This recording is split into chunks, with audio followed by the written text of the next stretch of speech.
But I will say that this Trump administration doesn't do itself any favors, Mhm.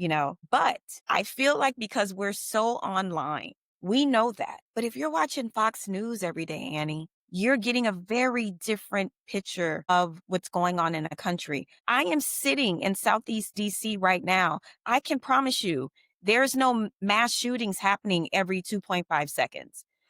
I can promise you that I feel quite safe in DC. But if you're watching Fox News, that's not the picture you're getting. How do you break through to the Fox News crew? How do you break through to that group? God, that's such an important question. And you're right. I mean, you can, when you're talking to a voter or talking to somebody at, a town hall or something, you can tell immediately when you start the conversation if they're one of those people who only gets their information from Fox News. And, I spend some time in DC because I work very part time at Children's National Hospital up there. And my apartment's on 14th Street where they've had all these National Guard troops and all Mm, these traffic stops. And like literally outside the Jenny's ice cream and the Madewell and the Trader Joe's. I mean, it is yeah. so ridiculous.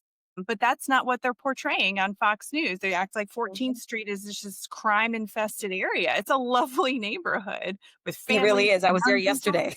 Yes, yes.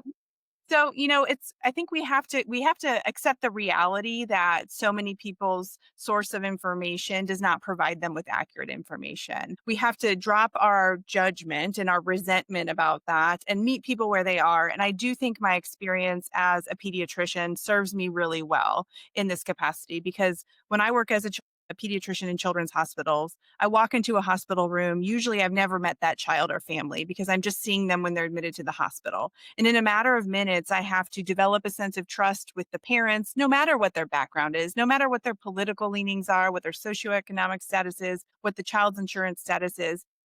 I meet them where they are. I show up and I listen, and then we together develop a plan. And it's the same thing with politics. Voters just want someone who shows up, they want someone who will fight for them.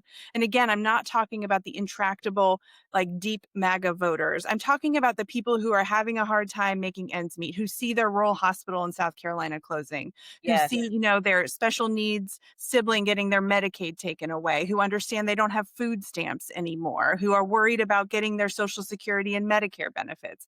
Those people are just looking for someone to fight for them. And I'm going to show up in a nonpartisan way to have a non threatening conversation with these voters, just like I do in hospital rooms.